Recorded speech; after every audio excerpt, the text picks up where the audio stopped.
A man stands in a crowd near the pool of Bethesda in Jerusalem. Around him, dozens of people are scattered on the stone pavement, some on mats, some wrapped in torn cloth, all waiting. They have been waiting for years. The water, they believe, moves according to divine power. When it stirs, you are healed if you reach it first. When it stirs. This man has been lying here for 38 years. He does not know your name. He does not know your struggles. But I want you to understand something crucial before we go any further. Jesus is about to walk past him. And Jesus will not heal him. When you hear those words, something in you probably recoils. That's the right reaction. That's the instinct God gave you. Because the story you've been told your whole life, the story most preachers tell, is incomplete. You've been taught that Jesus healed everyone who came to him in faith. You've been taught that if you just believe hard enough, if you just ask right, if you just have enough faith, Jesus will fix it. That's not what happened. Not always. Not completely. And here's what most people miss. The times Jesus said no are more revealing than the times he said yes. My name is Host, and in this video, we're looking at every person in the Gospels who came to Jesus or who could have come to Jesus and left unhealed. Because the refusals matter. They teach us something about God that comfort and easy answers never could. Let's start with someone you might not expect. There is a moment in Matthew's Gospel when a Canaanite woman comes to Jesus. Her daughter is demon-possessed. Not sick. Not troubled. Possessed. Demons were understood in first-century Jewish cosmology as spiritual parasites, entities hostile to human flourishing. The Hebrew here is sha'adim, which means something like the devastators.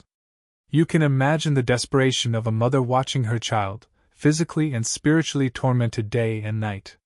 She comes to Jesus. She cries out. And I want you to feel this moment. Jesus ignores her. He does not answer her at all. Not with words, not with gesture. The disciples, irritated by her persistence, ask Jesus to send her away. And Jesus responds with words that modern readers often skip over because they are so difficult. I was sent only to the lost sheep of Israel. Then he says something even harder. It is not right to take the children's bread and toss it to the dogs. Read that again. Let it sit uncomfortably. He calls her a non-Israelite, a woman, a mother in crisis, a dog. You want to know what most people miss? She doesn't leave angry. She doesn't walk away defeated. She pivots. She says, "Yes, Lord, but even the dogs eat the crumbs that fall from their master's table." She reframes the entire encounter. She agrees with his metaphor and takes it deeper. And then, only then, Jesus heals her daughter. He says, "Woman, you have great faith. Your request is granted." But here's the crucial part. He first refused. The refusal was not a test to see if she would break. The refusal was a boundary. A line. Stay with me. There's one more thing about this moment. The Greek word for refusal here is ukepithemi, which carries the sense of, it is not fitting, or, it is not proper. This is not about Jesus' power. It's about Jesus' mission. Jesus came first to Israel. That was his explicit mandate. The Gentile mission would come later, through the apostles. But this woman, standing at the threshold, pressing in, represents that future. And her persistence doesn't erase the boundary. It honors it. It proves she understands something most of us miss, that boundaries are not cruelty. They are clarity. Now let's move to someone else entirely. 10 lepers approached Jesus on the road between Samaria and Galilee. These men were socially dead. Leprosy in the ancient world was as much a social death as a physical one. They were separated from their families, their communities, their temples. The code in Leviticus was clear: they must live outside the camp, torn clothes, hair disheveled, crying, "Unclean, unclean," as warning to anyone who came near. 10 lepers cry out to Jesus. 10. And Jesus heals all 10. But here's what most preachers don't tell you: only one comes back. Only one returns to Jesus to say thank you. Only one recognizes what has happened. Only one, a Samaritan, an outcast among outcasts, turns back. And Jesus' response is a refusal of another kind. Were not all 10 cleansed? Where are the other 9? You see the power shift? Jesus healed them all. But he did not force gratitude. He did not compel recognition. He allowed 9 of them to walk away, healed but uncorrected, whole in body but untransformed in spirit. The refusal is not to heal. The refusal is to spiritually save those who don't want to be saved.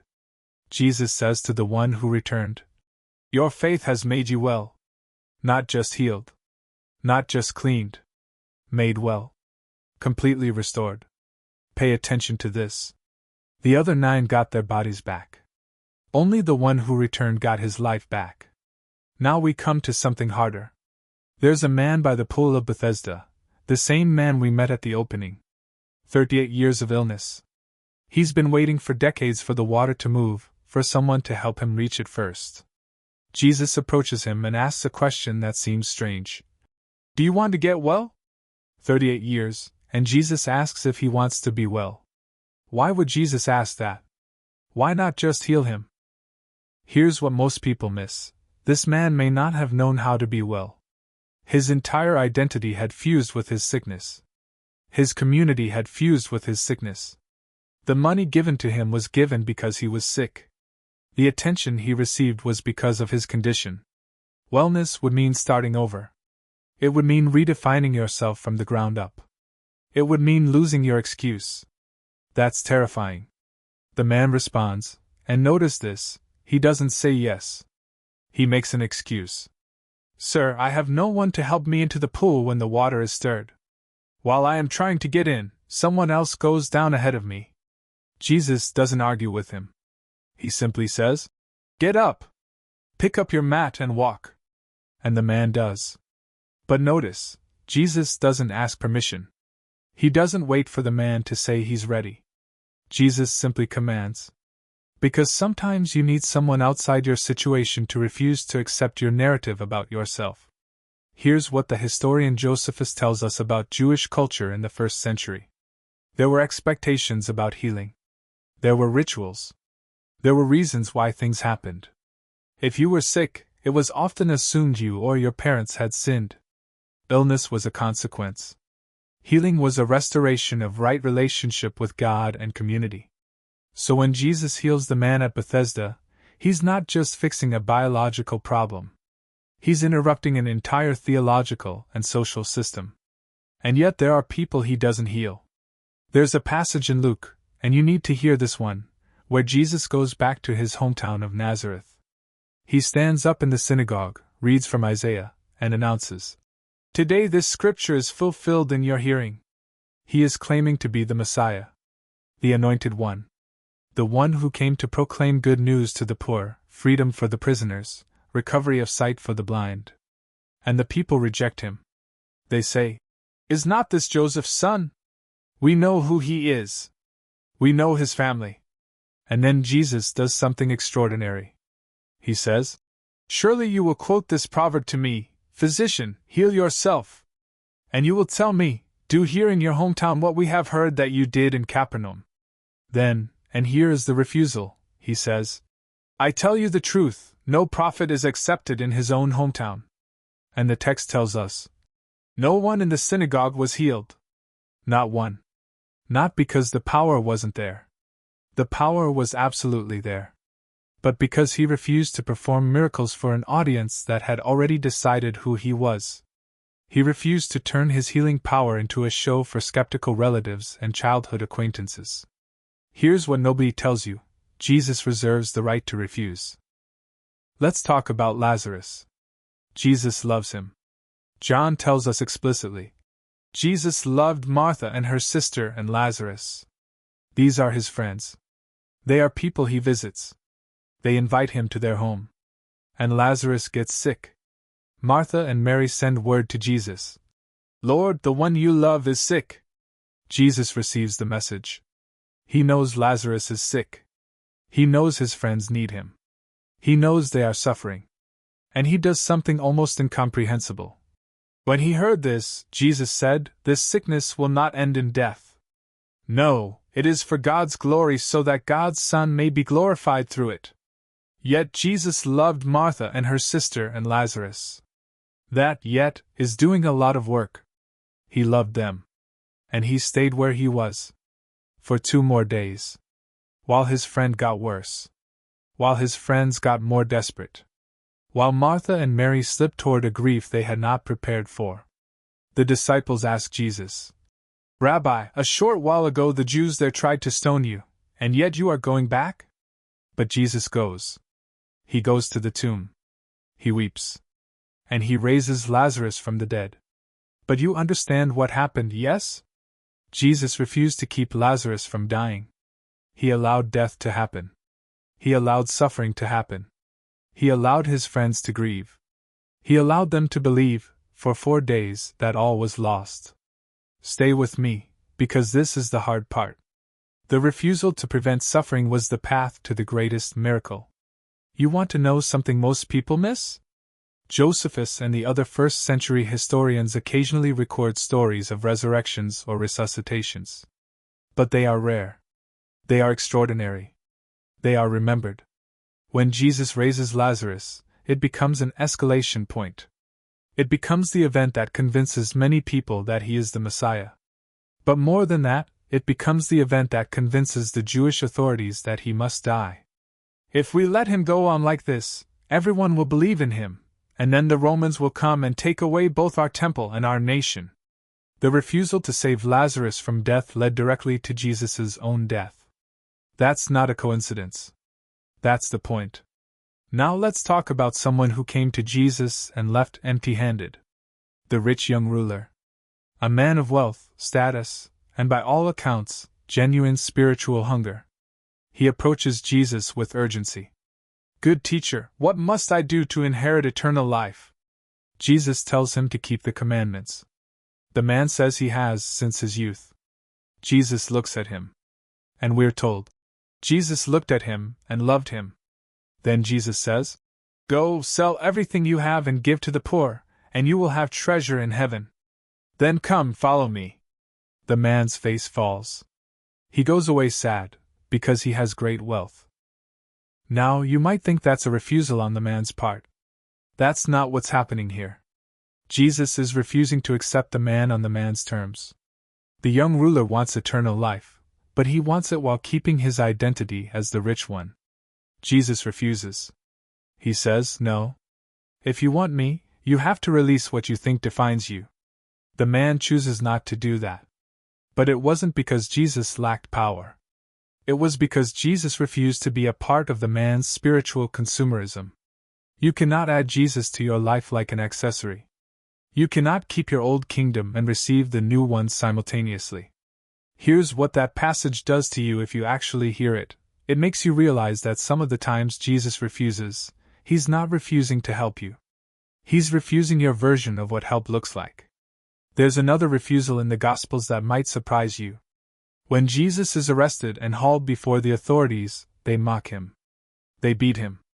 They spit on him. They tell him to use his power to save himself. "If you are the Messiah, the Son of God, come down from the cross." He refuses. Not because he couldn't. The text makes clear that angels were standing by, ready. But because the refusal to save himself was the salvation of everyone else. "He saved others, but he can't save himself," they shouted mockingly. They didn't understand that those two things were exactly opposite. By refusing to save himself, he saved the world.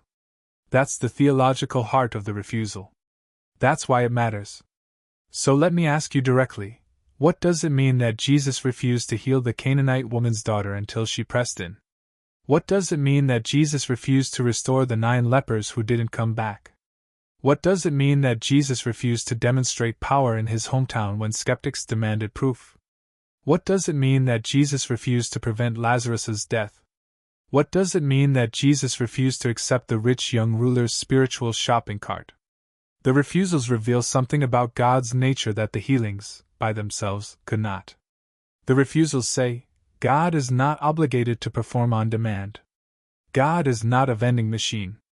God is not bound by your expectations or your theology, or your read of the situation.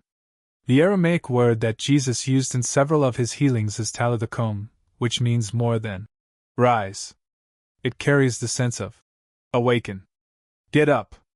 It's a word of authority and invitation both. But sometimes Jesus doesn't speak that word.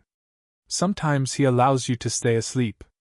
Sometimes he allows circumstances to develop that will eventually require something deeper than a quick miracle.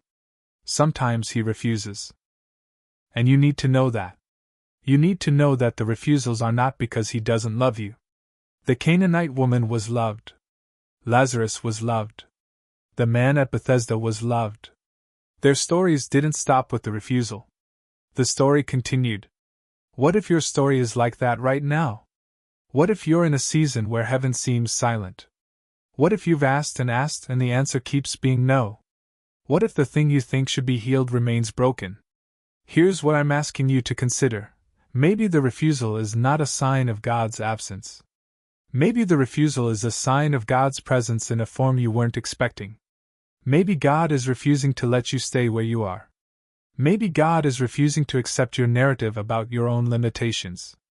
Maybe God is saying, your faith is great enough for this refusal. Look at what happened. Every person Jesus refused to heal, they got something better than they asked for. The Canaanite woman didn't just get her daughter back. She got an encounter with the Messiah that changed her theology. The lepers didn't just get clean. One of them got his entire life restored because he recognized what happened. The man at Bethesda didn't just get physically healed. He got a confrontation with Jesus that required him to reimagine who he was.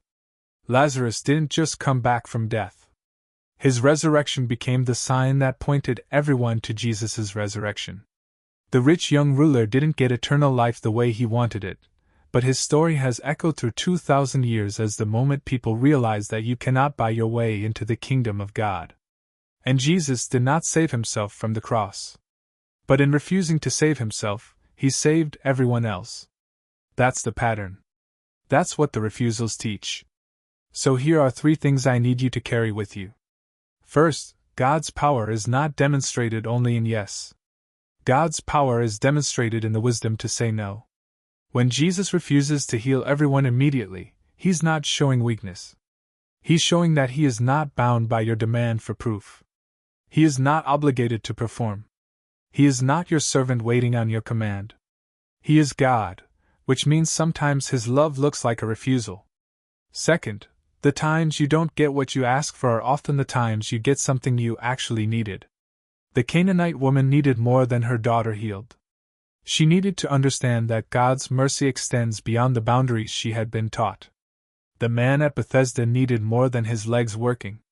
He needed to confront the fact that he'd been waiting for water to move when God was offering relationship. When God says no, God is often saying, I have something better. Not easier. Better. Third, your refusals might not be about you. Lazarus's death was not about Lazarus's faith, or his family's faith. His death was part of a cosmic announcement.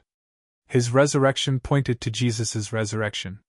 His story was woven into the larger story of salvation. When you're in a hard season, when you're asking and not receiving, it might be because your pain is being written into a narrative so large that you cannot see the whole thing yet. That doesn't make the pain any less real. But it might mean the pain has purpose. Jesus refused to be less than God for the sake of your comfort. He refused to accept your bargains. He refused to perform on demand. He refused to leave Lazarus in the grave, but he allowed Lazarus to go into the grave first. And 2,000 years later, we still don't fully understand why he does what he does, when he does it. We still cannot predict the logic of his mercy. But we can trust that the refusals, like the healings, come from the God who loves you. You might be in a season of refusal right now. A prayer that doesn't seem to get answered. A burden that won't lift. A question that heaven seems silent on. Before you assume God doesn't love you or that you don't have enough faith, I want you to remember the Canaanite woman. I want you to remember Lazarus. I want you to remember that sometimes the longest way is the holiest way. Sometimes the refusal is the mercy. Your story isn't over. The refusal is not the ending.